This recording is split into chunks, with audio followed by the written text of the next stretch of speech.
നമസ്കാരം. പ്രധാന വാർത്തകളിലേക്ക്. ദീർഘദൂര ബാലിസ്റ്റിക് മിസൈൽ പരീക്ഷിച്ച് ഇറാൻ. അമേരിക്കയിൽ അധികാര കൈമാറ്റം അടുത്തിരിക്കെ സജ്ജമായിരിക്കാൻ സൈന്യത്തിന് നിർദ്ദേശം. ഇറാന് മുന്നറിയിപ്പുമായി യൂറോപ്യൻ യൂണിയൻ. ഖത്തറിൽ ഉടൻ എംബസി തുറക്കുമെന്ന് സൗദി. സൌകര്യങ്ങൾ ഒരുക്കിയാൽ ഉടൻ പ്രവർത്തനം തുടങ്ങും. ദമാമിൽ നിന്നും ദോഹയിലേക്ക് പ്രതിദിന വിമാന സർവീസുകൾ തുടങ്ങി. അബുദാബിയിൽ കോവിഡ് നിയന്ത്രണം കർശനം. ഇതര എമിറേറ്റുകളിൽ നിന്നുള്ളവർക്കുള്ള ഇളവുകൾ റദ്ദാക്കി. കോവിഡ് ടെസ്റ്റിൽ വീഴ്ച വരുത്തുന്നവർക്ക് പിഴ. ഗൾഫിൽ കോവിഡ് ബാധിച്ച് 13 മരണം. യുഎഇയിൽ 7 മരണം. ക്ലിനിക്കൽ ട്രയലിന് അനുമതി കാത്ത് സൗദിയുടെ വാക്സിൻ.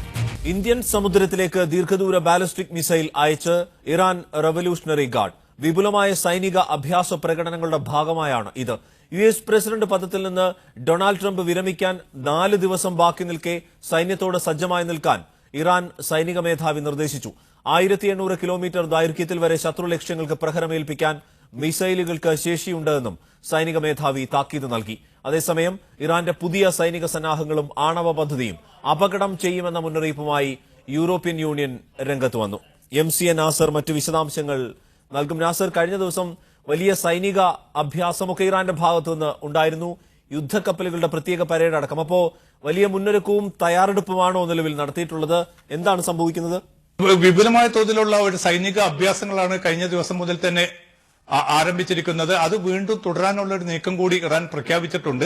കാരണം എല്ലാ അർത്ഥത്തിലും സൈന്യത്തോട് സജ്ജമായി നിൽക്കാനുള്ള ഒരു മുന്നറിയിപ്പ് കൂടിയാണ് ഇറാന്റെ സൈനിക മേധാവി നൽകിയിരിക്കുന്നത്. പ്രത്യേകിച്ച് 4 ദിവസം മാത്രം ബാക്കി നിൽക്കെ ഏതെങ്കിലും അർത്ഥത്തിൽ ട്രംപിന്റെ ഭാഗത്തു നിന്നൊരു നടപടി ഉണ്ടാവുകയാണെങ്കിൽ അതിശക്തമായി തന്നെ തങ്ങൾ തിരിച്ചടിക്കുമെന്നൊരു മുന്നറിയിപ്പ് കൂടിയാണ് ഇന്ത്യ സമുദ്രത്തിന്റെ നേർക്ക് ദീർഘദൂര മിസൈൽ അയച്ചുകൊണ്ടുള്ള ഒരു നീക്കത്തിലൂടെ ഇറാൻ കൃത്യമായിട്ടുള്ള ഒരു രാഷ്ട്രീയ സന്ദേശം, സൈനിക സന്ദേശം കൂടി നൽകുന്നത്. പക്ഷേ ഇത് നേരത്തെ അമേരിക്ക രൂപപ്പെടുത്തിയ ഒരു സമ്മർദ്ദം, ഇറാന് നേരെ വലിയ തോതിലുള്ള ഒരു സൈനിക സമ്മർദ്ദം അമേരിക്ക രൂപപ്പെടുത്തിയിരുന്നു. അതിന്റെ ഭാഗമായിട്ട് നിമിസ് യുദ്ധക്കപ്പൽ ഈ മേഖലയിൽ തന്നെ തമ്പടിച്ച് നിൽക്കുകയാണ്. ഈ കപ്പൽ തിരിച്ചു വിളിക്കാനുള്ള ഒരു തീരുമാനം നേരത്തെ പെന്റഗൺ പ്രഖ്യാപിച്ചിരുന്നു. പക്ഷേ പെന്റഗന്റെ തീരുമാനം റദ്ദാക്കിക്കൊണ്ട് പ്രതിരോധ മന്ത്രാലയം പിന്നീട് ഉത്തരവിടുകയും ചെയ്തു. ആ ഒരു സാഹചര്യം കൂടിയാണ് ഏതെങ്കിലും അർത്ഥത്തിൽ താൻ പടിയിറങ്ങുന്നതിന് മുമ്പ് കുറെ കൂടി ഈ മേഖലയിൽ കലുഷിതമായിട്ടുള്ള ഒരു സാഹചര്യം രൂപപ്പെടുത്തുകയും അതിലൂടെ ബൈഡൻ അധികാരത്തിലേറ്റ് ഇറാനുമായിട്ടുള്ള ഒരു ഭാവി ചർച്ചകൾക്ക് തുരങ്കം വെക്കുക എന്ന ഒരു രാഷ്ട്രീയ ലക്ഷ്യം ഒരുപക്ഷെ ട്രംപ് നിറവേറ്റിയേക്കാമെന്ന ആശങ്കയുണ്ട്. ഇതിന്റെ അടിസ്ഥാനത്തിൽ തന്നെയാണ് തങ്ങളും സൈനികമായിട്ട് ഏറ്റവും സുസജ്ജമാണ് എന്നും ഉപരോധം ഉൾപ്പെടെയുള്ള നടപടികളൊന്നും തന്നെ സൈന്യത്തെ ക്ഷീണിപ്പിച്ചിട്ടില്ല എന്ന് വിലയിരുത്തുന്നതിന്റെ കൂടി ഭാഗമായിട്ടാണ് ഈ സൈനിക അഭ്യാസവും അതോടൊപ്പം തന്നെ ദീർഘദൂര ഹ്രസ്വദൂര മിസൈലുകൾ അയച്ചുകൊണ്ടുള്ള ഒരു പുതിയ പോർമുഖം കൂടി ഇറാൻ തുറന്നിരിക്കുന്നത്. ഇതുമായി ബന്ധപ്പെട്ട ഒരു കൃത്യമായിട്ടുള്ള സൈനിക സന്ദേശം അമേരിക്കക്ക് നൽകാനുള്ള ഇറാന്റെ ഭാഗത്തു നിന്നുള്ള ഇടപെടലാണ്. അത് ഇതിൽ ഇറാന്റെ ഈ സൈനിക വിന്യാസങ്ങളോട് ഗൾഫ് രാജ്യങ്ങളുടെ നിലപാട് എന്താണ്? പൊതുവിൽ മേഖലയിൽ എന്ത് നിലപാടാണ് ഈ സൈനിക വിന്യാസത്തോട് ഗൾഫ് സ്വീകരിച്ചിട്ടുള്ളത്? അരുൺ, ഈ മാസം 5-ന് സൗദി അറേബ്യയിൽ ചേർന്ന GCC ഉച്ചകോടി ഇത് വളരെ വിശദമായി തന്നെ ചർച്ച ചെയ്തിരുന്നു. മേഖലയിൽ ഇറാൻ നടത്തുന്ന ഇടപെടലുകളും സൈനിക വിന്യാസങ്ങളും അതോടൊപ്പം തന്നെ ആണവ പദ്ധതി, അതോടൊപ്പം തന്നെ ബാലിസ്റ്റിക് മിസൈൽ പദ്ധതി, ഇത് മേഖലയ്ക്ക് വലിയ തോതിൽ ദോഷം ചെയ്യും. അതുകൊണ്ട് ഇറാനെ കടുത്ത നടപടികളിൽ നിന്ന് പിന്തിരിപ്പിക്കാൻ അന്തർദേശീയ സമൂഹം കുറെ കൂടി ജാഗ്രതയോടുകൂടിയുള്ള ഇടപെടൽ നടത്തണമെന്നാണ് GCC ഉച്ചകോടി ആവശ്യപ്പെട്ടത്. പതിവ് പോലെ തന്നെ UAE-യുടെ 3 ദ്വീപുകൾ ഇറാൻ നേരത്തെ പിടിച്ചെടുത്തിട്ടുണ്ട്. ആ ദ്വീപുകൾ കൈമാറണമെന്ന ആവശ്യം കൂടി GCC ഉച്ചകോടിയും എല്ലാ ഉച്ചകോടിയിലും ഉണ്ടാവുന്ന അതേ സ്വഭാവത്തിൽ തന്നെയാണ് സൗദിയിൽ നടന്ന ഉച്ചകോടിയിലും അത്തരമൊരു ആവശ്യം ഉന്നയിക്കപ്പെട്ടത്. പക്ഷേ ഇറാൻ ഈ ആവശ്യം തള്ളുകയായിരുന്നു. മാത്രമല്ല തങ്ങളുടെ സുരക്ഷയ്ക്ക് വേണ്ടി മാത്രമാണ് ഈ സംവിധാനങ്ങൾ ഏർപ്പെടുത്തിയിരിക്കുന്നത്. ഏതെങ്കിലും അർത്ഥത്തിൽ അയൽ രാജ്യങ്ങളെ കടന്നാക്രമിക്കാനോ സൈനികമായിട്ടുള്ള ഒരു സംഘർഷത്തിലേക്കോ നീങ്ങാൻ തങ്ങൾക്ക് താല്പര്യമില്ല. നേരെ മറിച്ച് അമേരിക്ക ഉൾപ്പെടെയുള്ള പുറമെയുള്ള വൻശക്തികളുടെ ഇടപെടലാണ് ഈ മേഖലയ്ക്ക് വലിയ തോതിൽ പ്രയാസം വരുത്തുന്നത്. അത് തടയാനായിരിക്കണം ഗൾഫ് രാജ്യങ്ങൾ ഏറ്റവും പ്രഥമ പരിഗണന നൽകേണ്ടത് എന്നുകൂടി ഇറാൻ വ്യക്തമാക്കുകയുണ്ടായി. ഏതായാലും ഇറാന്റെ ഭാഗത്തു നിന്നുള്ള ഈ സൈനിക അഭ്യാസങ്ങൾ ഒരുപക്ഷെ ഈ 4 ദിവസം നീണ്ടു നിൽക്കുന്നത് ട്രംപ് അധികാരം വിടുകയും തുടർന്ന് ബൈഡൻ വരുമ്പോൾ സ്വാഭാവികമായിട്ടും ഈ സൈനിക സംഘർഷം ലഘൂകരിക്കപ്പെടാനാണ് സാധ്യത. അത് മാത്രമല്ല ഏതെങ്കിലും അർത്ഥത്തിൽ ഒരു ആണവ കരാർ വീണ്ടും രൂപപ്പെടുത്താനുള്ള നീക്കങ്ങൾ ബ്രിട്ടനും ഫ്രാൻസും ജർമ്മനിയും നടത്തിക്കൊണ്ടിരിക്കുന്നുണ്ട്. അതിന്റെ ഭാഗമായി ഈ ബൈഡനെ പ്രയോജനപ്പെടുത്തിക്കൊണ്ട് അമേരിക്കയെ വീണ്ടും ഈ കരാറിലേക്ക് കൊണ്ടുവരാനുള്ള അണിയറ നീക്കങ്ങൾ നടക്കുന്നുണ്ട്. അതിന് തടയിടുന്ന ഒരു നീക്കം ഇറാന്റെ ഭാഗത്തു നിന്ന് ഉണ്ടാകരുത് എന്നാണ് ഫ്രാൻസും ജർമ്മനിയും അതോടൊപ്പം തന്നെ ബ്രിട്ടനും സംയുക്തമായി തന്നെ ഇന്ന് ആവശ്യപ്പെട്ടിരിക്കുന്നത്. പക്ഷേ ഇറാൻ ഇക്കാര്യത്തിൽ കണിശമായിട്ടുള്ള ഒരു നിലപാട് തന്നെയാണ് വ്യക്തമാക്കുന്നത്. സമാധാന ആവശ്യങ്ങൾക്ക് വേണ്ടി മാത്രമാണ് തങ്ങളുടെ ആണവ പദ്ധതി. ഏതെങ്കിലും അർത്ഥത്തിലുള്ള ഒരു അശാന്തി സൃഷ്ടിക്കാൻ ഇത്തരം പദ്ധതികൾ, ആണവായുധം നിർമ്മിക്കാൻ ഉൾപ്പെടെയുള്ള ഒരു നീക്കവും തങ്ങൾക്കില്ല എന്നുകൂടി ഇറാന്റെ ആണവോർജ്ജ സമിതി ഇന്ന് ഔദ്യോഗികമായി തന്നെ വെളിപ്പെടുത്തിയിട്ടുമുണ്ട്. അരുൺ, ശരി, MC നാസറാണ് ഈ വിവരങ്ങൾ നൽകിയത്. ഖത്തർ തലസ്ഥാനമായ ദോഹയിൽ സൌദിയുടെ എംബസി ഉടൻ തുറക്കുമെന്ന് സൌദി വിദേശകാര്യമന്ത്രി. എംബസിയിലെ സൌകര്യങ്ങൾ പൂർത്തിയാക്കാനാണ് സമയമെടുക്കുന്നത്. ഇതിനിടെ സൌദിയിലെ ദമാമിൽ നിന്നും ഖത്തറിലേക്ക് പ്രതിദിന വിമാന സർവീസുകളും തുടങ്ങി. ഈ മാസം നടന്ന GCC ഉച്ചകോടിക്ക് പിന്നാലെ ഖത്തറുമായുള്ള ബന്ധം വേഗത്തിലാണ് സൌദി ഇണക്കി ചേർക്കുന്നത്. റിയാദിൽ നിന്നും ഖത്തറിലേക്കുള്ള പ്രതിദിന വിമാന സർവീസുകൾ തുടങ്ങിയിരുന്നു. ഇന്ന് ദമാമിൽ നിന്നും പ്രതിദിന സർവീസ് ദോഹയിലേക്ക് ആരംഭിച്ചു. ഇതിന് പിന്നാലെ എംബസി തുറക്കുന്ന വിഷയം സൌദി വിദേശകാര്യമന്ത്രി ഫൈസൽ ബിൻ ഫർഹാൻ ഇന്ന് വിശദീകരിച്ചു. ദോഹയിലായിരുന്നു സൌദി എംബസി ഉണ്ടായിരുന്നത്. എംബസിയിൽ വേണ്ട അടിസ്ഥാന സൌകര്യങ്ങൾ ഒരുക്കാനാണിപ്പോൾ സമയമെടുക്കുന്നത്. ഇത് പൂർത്തിയായുടൻ എംബസി തുറക്കുമെന്നും വിദേശകാര്യമന്ത്രി പറഞ്ഞു. ഖത്തറിന്റെ എംബസിയും സൌദിയിൽ ഉടൻ സജീവമാകും. Aftab Rahman, media 1, Riyadh. അബുദാബിയിലേക്ക് നിയന്ത്രണം കൂടുതൽ കർശനമാക്കി അധികൃതർ. ഇതര എമിറേറ്റുകളിൽ നിന്ന് അബുദാബിയിലേക്ക് പ്രവേശിക്കാൻ ഇടക്കാലത്ത് അനുവദിച്ച ഇളവുകൾ റദ്ദാക്കി. നിശ്ചിത സമയത്ത് ടെസ്റ്റ് നടത്താത്തവർക്ക് പിഴ ശിക്ഷ ലഭിക്കുമെന്നും അധികൃതർ മുന്നറിയിപ്പ് നൽകി. UAE-യിലെ മറ്റു എമിറേറ്റുകളിൽ നിന്ന് അബുദാബിയിലേക്ക് പ്രവേശിക്കാനുള്ള നിയന്ത്രണം കൂടുതൽ കർശനമാക്കാനുള്ള തീരുമാനം ഇന്ന് വൈകിട്ടാണ് പുറത്തുവന്നത്. 48 മണിക്കൂറിനുള്ളിലെടുത്ത PCR ടെസ്റ്റിലോ DPI പരിശോധനയിലോ റിസൾട്ട് നെഗറ്റീവായിരിക്കണം. അബുദാബിയിൽ പ്രവേശിച്ചാൽ 4-ാം ദിവസവും 8-ാം ദിവസവും PCR ടെസ്റ്റ് നിർബന്ധമാക്കുകയും ചെയ്തു. ടെസ്റ്റ് നടത്താത്തവർക്കെതിരെ കടുത്ത നടപടിയുണ്ടാകും. നേരത്തെ പ്രവേശനത്തിനുള്ള പരിശോധനാ സമയം 78 മണിക്കൂറാക്കി ഇളവ് ചെയ്തിരുന്നു. PCR 6-ാം ദിവസവും 12-ാമത് ദിവസവും മാത്രം മതിയായിരുന്നു. ആ ഇളവുകളാണ് ഇപ്പോൾ പിൻവലിച്ചിരിക്കുന്നത്. കോവിഡ് വാക്സിൻ സ്വീകരിച്ചവർക്ക് അല്ലൂസൻ ആപ്പിൽ അല്ലെങ്കിൽ ഗോൾഡൻ സ്റ്റാർ ചിഹ്നങ്ങൾ ഉണ്ടെങ്കിൽ മാത്രം ഇക്കാര്യങ്ങളിൽ ഇളവ് ലഭിക്കുമെന്നും അധികൃതർ വെളിപ്പെടുത്തി. Media 1, Abu Dhabi. അബുദാബി വിദ്യാഭ്യാസ വൈജ്ഞാനിക വകുപ്പിന് കീഴിലെ സ്കൂളുകളിൽ 3 ആഴ്ച കൂടി ഓൺലൈൻ പഠനം തുടരും. രാജ്യത്ത് കോവിഡ് രോഗികളുടെ എണ്ണം വർദ്ധിച്ച സാഹചര്യത്തിലാണ് നേരിട്ട് ക്ലാസുകൾ ആരംഭിക്കാനുള്ള തീരുമാനം നീട്ടിയത്. അബുദാബിയിലെ ദേശീയ ദുരന്ത നിവാരണ സമിതിയാണ് ഇത് സംബന്ധിച്ച തീരുമാനം പ്രഖ്യാപിച്ചത്. ശൈത്യകാലാവധിയെ തുടർന്ന് ജനുവരി 3 മുതൽ ഓൺലൈൻ ക്ലാസുകൾ ആരംഭിച്ചിരുന്നു. 2 ആഴ്ചകളിൽ വിദ്യാർത്ഥികൾക്ക് ഓൺലൈൻ പഠനം മാത്രമാണ് നടന്നതും. ജനുവരി 17 മുതൽ എല്ലാ ക്ലാസുകളിലെ കുട്ടികൾക്കും സ്കൂളുകളിൽ നേരിട്ടെത്തിയുള്ള പഠനരീതിയോ ഓൺലൈൻ പഠനരീതിയോ തിരഞ്ഞെടുക്കാമെന്നായിരുന്നു നേരത്തെയുള്ള ധാരണ. ഇതുപ്രകാരം വിദ്യാലയങ്ങളും ബന്ധപ്പെട്ട വകുപ്പുകളും ആവശ്യമായ എല്ലാ മുന്നൊരുക്കങ്ങളും പൂർത്തീകരിച്ചിരുന്നു. 12-ഉം അതിനു മുകളിലും പ്രായമുള്ള വിദ്യാർത്ഥികൾ ഇതിനായി കോവിഡ് പരിശോധനയും നടത്തി. അതിനിടെ അബുദാബി സ്കൂളുകളിലെ അധ്യാപകർക്കും ഇതര ജീവനക്കാർക്കും കോവിഡ് വാക്സിൻ സൌജന്യമായി നൽകാനുള്ള നടപടിക്രമങ്ങൾ ഊർജിതമായി. ജീവനക്കാരുടെ സൌകര്യാർത്ഥം ഓരോ വിദ്യാലയങ്ങളിലും നേരിട്ടെത്തി വാക്സിൻ നൽകുന്ന പ്രക്രിയ ഞായറാഴ്ച മുതൽ ആരംഭിക്കും. Media 1, Abu Dhabi. സൌദി അറേബ്യ വികസിപ്പിച്ച കോവിഡ് വാക്സിൻ ക്ലിനിക്കൽ ട്രയലിന് അനുമതി കാത്തു നിൽക്കുകയാണ്. ഇതിനായുള്ള അനുമതി ബന്ധപ്പെട്ട വകുപ്പുകൾ പരിശോധനയ്ക്ക് ശേഷം നൽകും. വിദ്യാഭ്യാസ മന്ത്രാലയമാണ് വാക്സിൻ വികസിപ്പിക്കുന്നതിനുള്ള ഫണ്ട് നൽകുന്നത്. സൌദിയിൽ വികസിപ്പിച്ച കോവിഡ് വാക്സിന്റെ പ്രീ ക്ലിനിക്കൽ പഠനങ്ങൾ പൂർത്തിയായിരുന്നു. ഇനി ബന്ധപ്പെട്ട കേന്ദ്രങ്ങൾ അനുമതി നൽകിയാൽ ക്ലിനിക്കൽ പരീക്ഷണത്തിലേക്ക് കടക്കും. വാക്സിൻ പരീക്ഷണത്തിന് നേതൃത്വം നൽകുന്ന സംഘത്തലവനും എപ്പിഡമിയോളജി പ്രൊഫസറുമായ ഡോക്ടർ ഇമാനുൽ മൻസൂറിന് കീഴിലാണ് ശ്രമങ്ങൾ പുരോഗമിക്കുന്നത്. Institute for research and medical കൺസൾട്ടേഷനും ഇമാം അബ്ദുറഹ്മാൻ ബിൻ ഫൈസൽ സർവകലാശാലയും സംയുക്തമായാണ് വാക്സിൻ വികസിപ്പിക്കുന്നത്. വിദ്യാഭ്യാസ മന്ത്രാലയത്തിന്റേതാണ് ഇതിനായുള്ള ഫണ്ടിംഗ്. ടീമിന്റെ ഗവേഷണ പ്രബന്ധം ജേർണൽ ഫാർമസ്യൂട്ടിക്കൽസ് പ്രസിദ്ധീകരിച്ചിരുന്നു. കോശങ്ങൾക്കുള്ളിൽ പ്രോട്ടീൻ നിർമ്മിക്കുന്നതിനാണ് വാക്സിൻ ശരീരത്തിന് നൽകുന്നത്. ഇത് എസ് ആന്റിജന് പ്രത്യേക പ്രതിരോധശേഷി ഉൽപ്പാദിപ്പിക്കാൻ ശരീരത്തെ ഉത്തേജിപ്പിക്കുന്നുവെന്ന തിയറിയിലാണ് വാക്സിന്റെ പ്രവർത്തനം. ക്ലിനിക്കൽ ട്രയൽ പൂർത്തിയായാൽ വാക്സിൻ ഉപയോഗത്തിനായി പുറത്തിറക്കും. Media 1, Riyadh. സൌദിയിൽ ഇന്ന് 140 പുതിയ കേസുകളും 159 രോഗമുക്തിയും റിപ്പോർട്ട് ചെയ്തു. ഇതോടെ രോഗമുക്തി നിരക്ക് 97.75% ഉയർന്നു. ആക്ടീവ് കേസുകളിൽ വീണ്ടും കുറവ് രേഖപ്പെടുത്തിയതായി ആരോഗ്യ മന്ത്രാലയം അറിയിച്ചു. സൗദിയിൽ ഇതുവരെ 1,37,862 ഡോസ് വാക്സിനുകളാണ് വിതരണം ചെയ്തത്. ജിദ്ദ, റിയാദ്, ദമ്മാം എന്നീ വാക്സിൻ വിതരണ കേന്ദ്രങ്ങൾക്ക് പുറമെ കൂടുതൽ വിതരണ കേന്ദ്രങ്ങൾ വൈകാതെ പ്രവർത്തന സജ്ജമാകും. ആക്ടീവ് കേസുകളുടെ എണ്ണത്തിൽ വൻ കുറവ് രേഖപ്പെടുത്തുന്നുണ്ട്. നിലവിൽ 1894 ആക്ടീവ് കേസുകൾ മാത്രമേ രാജ്യത്തുള്ളൂ. അതേസമയം കഴിഞ്ഞ 2 ദിവസമായി അത്യാസന്ന നിലയിലുള്ളവരുടെ എണ്ണത്തിൽ നേരിയ വർധന രേഖപ്പെടുത്തുന്നുണ്ട്. എന്നാൽ മരണം ഏറ്റവും കുറഞ്ഞ നിരക്കിലാണ് റിപ്പോർട്ട് ചെയ്യപ്പെടുന്നത്. ഇന്ന് 5 പേർ കൂടി മരിച്ചതോടെ ആകെ മരിച്ചവരുടെ എണ്ണം 6318 140 പുതിയ കേസുകളും 159 രോഗമുക്തിയും ഇന്ന് റിപ്പോർട്ട് ചെയ്തു. ഇതോടെ ആകെ രോഗം സ്ഥിരീകരിച്ചവരുടെ എണ്ണം 3,64,753 ഭേദമായവരുടെ എണ്ണം 3,56,541 ഗഫൂർ കൊണ്ടോട്ടി, മീഡിയ 1, ജിദ്ദ. യുഎഇയിൽ തുടർച്ചയായ 2ാം ദിവസം കോവിഡ് ബാധിച്ച് 7 പേർ മരിച്ചു. ഇതോടെ രാജ്യത്തെ ആകെ മരണം 740 ഉയർന്നു. കോവിഡ് കേസുകളുടെ കാര്യത്തിലും റെക്കോർഡ് വർധനയാണ് ഇന്ന് രേഖപ്പെടുത്തിയത്. മരണസംഖ്യയും രോഗികളുടെ എണ്ണവും ഉയരുന്ന സാഹചര്യത്തിൽ മുൻകരുതൽ നടപടികൾ ശക്തമാക്കാനുള്ള തയ്യാറെടുപ്പിലാണ് അധികൃതർ. 3,432 പേർക്ക് കൂടി പുതുതായി രോഗം സ്ഥിരീകരിച്ചു.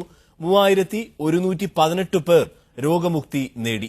യുഎഇയിലെ ആകെ രോഗികളുടെ എണ്ണം 2,49,808. രോഗം ഭേദമായി ആശുപത്രി വിട്ടവരുടെ എണ്ണം 2,22,106 ആണ്. നിലവിൽ ചികിത്സയിലുള്ളവർ 26,962 പേരാണ്.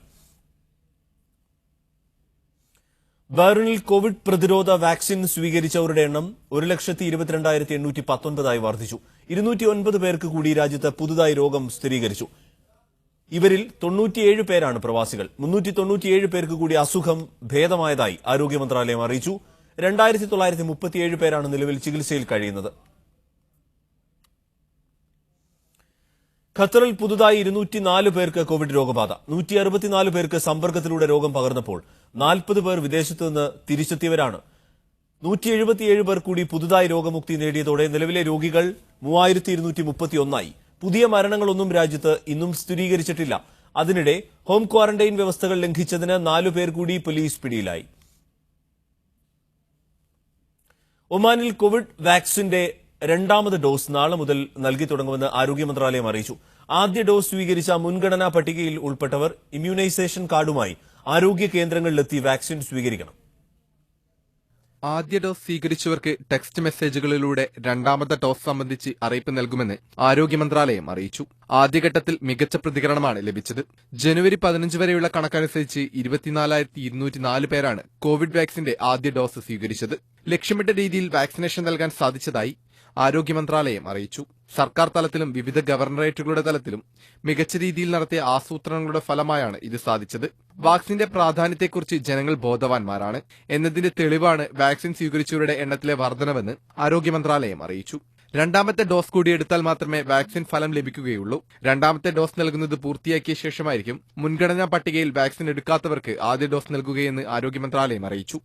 Media 1, Muscat.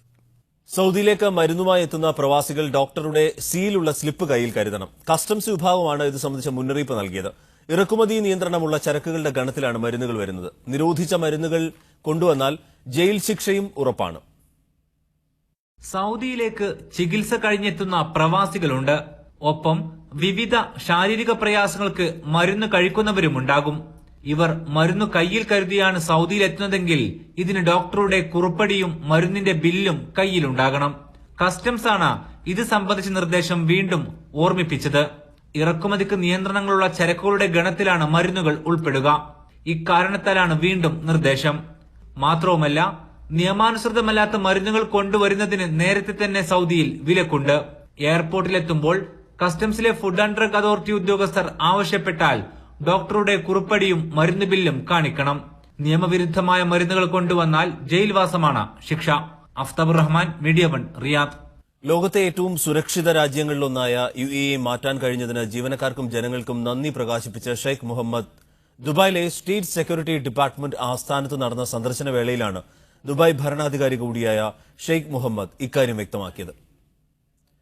ആഗോള മുന്നേറ്റങ്ങളുമായി കുതിക്കാനുള്ള സുരക്ഷാ ഉദ്യോഗസ്ഥരുടെ നീക്കം യുഎഇയെ ഏറ്റവും സുരക്ഷിത രാജ്യങ്ങളിലൊന്നാക്കി മാറ്റാൻ സഹായിച്ചതായി വൈസ് പ്രസിഡന്റും പ്രധാനമന്ത്രിയും ദുബായ് ഭരണാധികാരിയുമായ Sheikh Mohammed bin Rashid Al Maktoum പറഞ്ഞു. ദുബൈ കിരീടാവകാശി Sheikh Hamdan bin Mohammed, Dubai deputy ഭരണാധികാരി Sheikh Maktoum bin Mohammed, Dubai media council chairman Sheikh Ahmed bin Mohammed എന്നിവരും ഷെയ്ഖ് മുഹമ്മദിനൊപ്പം സുരക്ഷാ ആസ്ഥാനത്ത് സന്ദർശനത്തിൽ ഭാഗഭാക്കായി. Dubai state security deputy director general major general Talal Belhoul, major general Awad Hader Al Muhair, മറ്റ് മുതിർന്ന ഉദ്യോഗസ്ഥർ എന്നിവരുടെ നേതൃത്വത്തിലാണ് ഷെയ്ഖ് മുഹമ്മദിനെ സ്വീകരിച്ചത്.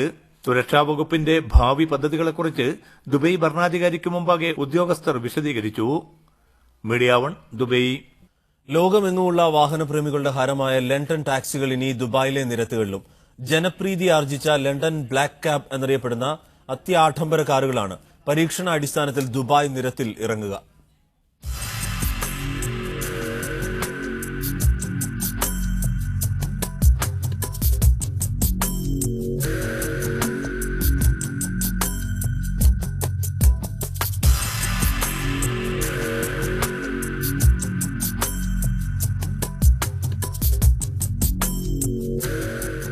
അടുത്ത മാസം മുതലാണ് London ടാക്സികൾ Dubai നിരത്തുകളിൽ ഓടിത്തുടങ്ങുക.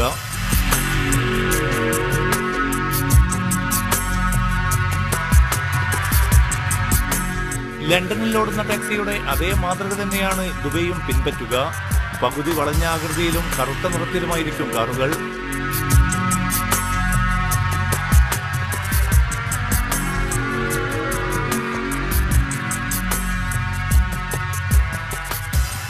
Dubai road and transport authority director ജനറലും RTA എക്സിക്യൂട്ടീവ് ഡയറക്ടർ ബോർഡ് ചെയർമാനുമായ മത്താർ മുഹമ്മദ് അൽ തായറാണ് ഇക്കാര്യം വെളിപ്പെടുത്തിയത്.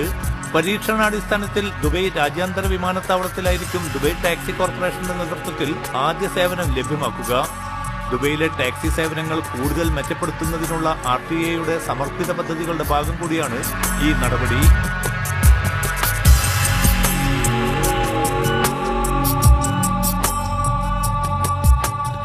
ലണ്ടൻ ടാക്സിയുടേതുപോലെ പ്രത്യേക ക്യാബിനുകളിലായി 6 ഇരിപ്പിടം സജ്ജമാക്കും. സാറ്റലൈറ്റ് അധിഷ്ഠിത navigation system, voice command system ഉൾപ്പെടെയുള്ള അത്യാധുനിക സൗകര്യങ്ങളും ഇതിൽ ഉണ്ടായിരിക്കും. Media 1 Dubai. സൌദിയിൽ സ്വദേശി പൌരന്മാർക്ക് സ്വകാര്യ കാറുകൾ വാടകയ്ക്ക് നൽകുന്നതിന് അനുമതി നൽകി തുടങ്ങി. ഷാരിഖ് എന്ന ആപ്പ് കമ്പനിക്കാണ് ഇതിനായുള്ള ആദ്യ ഇലക്ട്രോണിക് ലൈസൻസ് അനുവദിച്ചത്. സൌദി പൌരന്മാരുടെ വരുമാനം വർദ്ധിപ്പിക്കുന്ന പദ്ധതിയുടെ ഭാഗമായാണ് ഈ നടപടി. ലൈസൻസുള്ള റെന്റ് കാർ സ്ഥാപനങ്ങൾക്ക് മാത്രമായിരുന്നു സൌദിയിൽ കാറുകൾ വാടകയ്ക്ക് നൽകാൻ അനുവാദമുണ്ടായിരുന്നത്. എന്നാൽ ഇനി മുതൽ വ്യക്തികൾക്കും അവരുടെ സ്വകാര്യ കാറുകൾ വാടകയ്ക്ക് നൽകാം. ഷാരിഖ് എന്ന ആപ്പ് കമ്പനിക്കാണ് ഗതാഗത മന്ത്രാലയം ഇതിനായുള്ള ആദ്യ അനുമതി നൽകിയത്. കാറുകൾ വാടകയ്ക്ക് നൽകുന്ന വ്യക്തികൾക്കും ഉപഭോക്താക്കൾക്കുമിടയിൽ മധ്യവർത്തിയായി ഷാരിഖ് ആപ്പ് പ്രവർത്തിക്കും. വാടകയ്ക്ക് നൽകാൻ ആഗ്രഹിക്കുന്ന വ്യക്തികൾ ഷാരിഖ് ആപ്പിൽ രജിസ്റ്റർ ചെയ്യണം. സ്വദേശി കാർ ഉടമകളുടെ വരുമാനം വർദ്ധിപ്പിക്കുവാൻ സഹായിക്കും വിധം വാടക സംവിധാനം നടപ്പിലാക്കുമെന്ന് കഴിഞ്ഞ മാർച്ച് മാസത്തിൽ തന്നെ സൌദി പബ്ലിക് ട്രാൻസ്പോർട്ട് അതോറിറ്റി വ്യക്തമാക്കിയിരുന്നു. ഇതിന്റെ തുടർച്ചയായാണ് പുതിയ നടപടി. Media 1 Jeddah. മുൻനിര ടെക് കമ്പനിയായ ചൈനീസ് കമ്പനി ഹുവാവേ സൌദി തലസ്ഥാനമായ റിയാദിൽ ലോകത്തെ രണ്ടാമത്തെ ഏറ്റവും വലിയ ഷോറൂം ഒരുക്കുന്നു. റിയാദിലെ കാദൻ ഇൻവെസ്റ്റ്മെന്റുമായി സഹകരിച്ച് ഇതിനുള്ള കരാർ ഹുവാവേ ഒപ്പുവച്ചു. വാണിജ്യ നിക്ഷേപ മന്ത്രാലയത്തിൽ വെച്ചായിരുന്നു ഈ ചടങ്ങ്. 1987 ചൈനയിൽ സ്ഥാപിതമായ ഹുവാവേ നിലവിൽ ലോകത്തെ ടെക് ഭീമനാണ്. 2 ലക്ഷത്തോളം ജീവനക്കാർ ഹുവാവേയിലുണ്ട്. 3 ബില്യണിലധികം ഉപഭോക്താക്കളുള്ള ഹുവാവേക്ക് സൌദിയിൽ നേരത്തെ തന്നെ വിവിധ മേഖലകളിലായി നിക്ഷേപവുമുണ്ട്. സൌദിയിലെ വിവിധ മൊബൈൽ കമ്പനികളുമായും IT കമ്പനികളുമായും സഹകരിച്ചായിരുന്നു ഈ നിക്ഷേപങ്ങൾ. എന്നാൽ ഹുവാവേയുടെ ചൈനയിലെ ഹെഡ് ഓഫീസ് കഴിഞ്ഞാൽ ഏറ്റവും വലിയ ഷോറൂമാണ് ഇനി റിയാദിൽ തുറക്കാൻ പോകുന്നത്. റിയാദ് ഫ്രണ്ടിൽ ഷോറൂം തുറക്കാനുള്ള ചുമതല കാദൻ നിക്ഷേപ കമ്പനിക്കാണ്. സൌദി വാണിജ്യ നിക്ഷേപ മന്ത്രി എഞ്ചിനീയർ ഖാലിദ് അൽ ഫാലിഹിന്റെ സാന്നിധ്യത്തിൽ ഹുവാവേയും കാദനും കരാർ ഒപ്പുവെച്ചു. സൌദിയിലെ വിവിധ നിക്ഷേപ പദ്ധതികളുടെ ഭാഗമായിട്ട് കൂടിയാണ് ഈ നീക്കം. കാദനായിരിക്കും സൌദിയിലെ ഹുവാവയുടെ ഉടമസ്ഥാവകാശം. ടെക്നോളജി രംഗത്ത് ഗൾഫിലെ ഏറ്റവും വലിയ മാർക്കറ്റ് മുന്നിൽ കണ്ടാണ് ഹുവാവേ എത്തുന്നത്. 5Gയിൽ അതിവേഗ ഇന്റർനെറ്റ് സൌകര്യവും വിവിധ ഉപകരണങ്ങൾ വഴി കമ്പനി നൽകും. Aftabur Rahman, media 1 Riyadh. Qatar Indian embassy apex ബോഡികളുടെ പുതിയ അധ്യക്ഷന്മാർക്ക് സെന്റർ ഫോർ ഇന്ത്യൻ കമ്മ്യൂണിറ്റി സ്വീകരണം നൽകി. ഇന്ത്യൻ പ്രവാസി സമൂഹത്തെ ഒന്നായി കണ്ട് സാമൂഹിക ശാക്തീകരണത്തിന്റെ പുതിയ മാതൃകകൾ സൃഷ്ടിക്കാൻ ശ്രമിക്കുമെന്ന് പുതിയ ഭാരവാഹികൾ പറഞ്ഞു. ഖത്തർ ഇന്ത്യൻ എംബസി അപെക്സ് ബോഡികളായ ICC, ICBF, ISC എന്നിവയുടെ അമരത്തേക്ക് പുതുതായി തെരഞ്ഞെടുക്കപ്പെട്ട അധ്യക്ഷന്മാർക്കും മാനേജിംഗ് കമ്മിറ്റി അംഗങ്ങൾക്കുമാണ് ഖത്തറിലെ സെന്റർ ഫോർ ഇന്ത്യൻ കമ്മ്യൂണിറ്റി സ്വീകരണമൊരുക്കിയത്. ദോഹയിലെ CIC ആസ്ഥാനത്ത് നടന്ന പരിപാടിയിൽ ICC president PN Baburajan, ICBF president Siyad Usman, Indian sports centre president doctor Mohan Thomas എന്നിവർ പങ്കെടുത്തു. കോവിഡ് കാല അനുഭവങ്ങളുടെ വെളിച്ചത്തിൽ വരുംകാലത്ത് സഹവർത്തിത്വത്തിന്റെ പുതിയ പാഠങ്ങൾ രചിക്കാൻ ഇന്ത്യൻ സമൂഹത്തിന് കഴിയുമെന്ന് ICC നിയുക്ത പ്രസിഡന്റ് PN ബാബുരാജൻ അഭിപ്രായപ്പെട്ടു. ICCയുടെ ഇന്ത്യൻ കൾച്ചറിന്റെ ഹബ്ബാക്കി മാറ്റുക എന്നുള്ളതാണ് പ്രാഥമികമായിട്ടുള്ള ദൗത്യം. ICCക്ക് കൂടുതൽ ജനങ്ങളിലേക്ക് എത്തിച്ചേരാൻ പറ്റാവുന്ന വിധത്തിലുള്ള യൂണിറ്റുകൾ, പ്രത്യേകിച്ച് students wing, youth wing, ladies wing തുടങ്ങിയിട്ടുള്ള സംരംഭങ്ങൾ ആരംഭിക്കുക. ദോഹയിലെ ഇന്ത്യൻ കമ്മ്യൂണിറ്റിയെ ഒന്നായി കണ്ട് എല്ലാവർക്കും തുല്യ പരിഗണനയും പങ്കാളിത്തവും നൽകി സാമൂഹിക ശാക്തീകരണത്തിന്റെ പുതിയ വേദികൾ സൃഷ്ടിക്കാൻ ശ്രമിക്കുമെന്ന് ICBF നിയുക്ത പ്രസിഡന്റ് സിയാദ് ഉസ്മാൻ പറഞ്ഞു. കൂടുതൽ ആൾക്കാരിൽ ഇടയിൽ ചെന്ന് ICBFനെ കുറിച്ചിട്ടുള്ള ബോധവൽക്കരണമാണ് മെയിനായിട്ട് ഉദ്ദേശിക്കുന്നത്. ഖത്തർ ലോകകപ്പിനെ ഇന്ത്യൻ കമ്മ്യൂണിറ്റിയുടെ കൂടി പ്രിയപ്പെട്ട കളിയനുഭവമാക്കി മാറ്റാൻ ശ്രമിക്കുമെന്ന് നിയുക്ത Indian sports centre president doctor Mohan Thomas അഭിപ്രായപ്പെട്ടു. ഒറ്റമയായ ഖത്തറിനെ ഈ അവസരത്തിൽ ഇന്ത്യക്കാർ എല്ലാവിധ സഹകരണങ്ങളും കൊടുത്തുകൊണ്ട് മുമ്പോട്ട് പോകും. അതുപോലെ തന്നെ ഇന്ത്യയിൽ ഒരു കമ്മ്യൂണിറ്റി റിച്ച് പ്രോഗ്രാം ചെയ്ത് ഖത്തറിനെക്കുറിച്ചും ഫിഫ വേൾഡ് കപ്പിനെക്കുറിച്ചും ഖത്തറിന്റെ കൾച്ചറിനെക്കുറിച്ചും അവരെ ബോധവാനാക്കുകയും ധാരാളം കാണികൾ ഇന്ത്യയിൽ നിന്ന് ഇവിടേക്ക് വരികയും ധാരാളം ഫുട്ബോൾ പ്രേമികൾ ഈ ഗെയിമുകൾ അവിടെ ഇരുന്നുകൊണ്ട് കാണുവാനുള്ള സാധ്യതകളെക്കുറിച്ച് ഞങ്ങൾ ഖത്തറിനെ എല്ലാവിധത്തിലും സഹായിക്കുന്നതാണ്.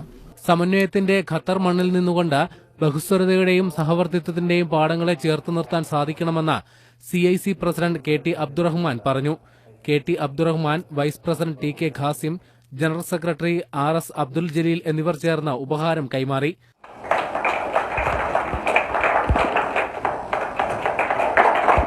പ്രവാസി ഭാരതീയ ദിവസ് പുരസ്കാര ജേതാവും കൂടിയായ ഡോക്ടർ മോഹൻ തോമസിനെ KC അബ്ദുൽ ലത്തീഫ് പൊന്നാടയണിയിച്ച് ആദരിച്ചു. Media 1 Doha. പാലിയേറ്റീവ് കെയർ ദിനത്തിൽ വിങ്സ് ദുബൈയുടെ ആഭിമുഖ്യത്തിൽ Sharjah Al Ibtisama special needs സ്കൂളിൽ സന്ദർശനം നടത്തി.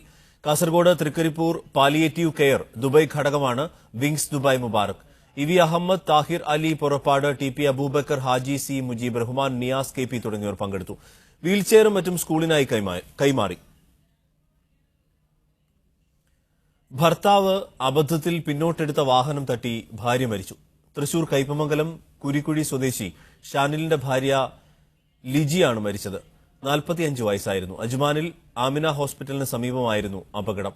മൃതദേഹം അജ്മാൻ ഖലീഫ ആശുപത്രിയുടെ മോർച്ചറിയിലേക്ക് മാറ്റി. ബഹ്റിനിൽ മലയാളി യുവാവിനെ ആത്മഹത്യ ചെയ്ത നിലയിൽ കണ്ടെത്തി. കോഴിക്കോട് പേരാമ്പ്ര കൊടേരിച്ചാലിൽ വടക്കേ എലോർമീത്തൽ രജുൽ രാജാണ് മരിച്ചത്. 33 വയസ്സായിരുന്നു. 6 വർഷത്തോളമായി ബഹ്റിനിൽ ഡ്രൈവറായി ജോലി ചെയ്യുകയായിരുന്നു. മൃതദേഹം നാട്ടിലേക്ക് കൊണ്ടുവരാനുള്ള ശ്രമങ്ങൾ നടക്കുന്നു. കറൻസി വിനിമയ നിരക്കാണ് ഇനി.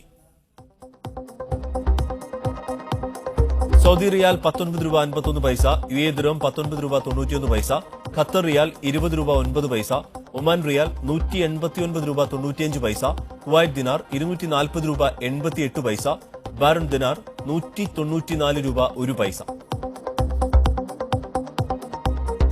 വിവിധ നഗരങ്ങളിലെ താപനിലയാണ് ഇനി.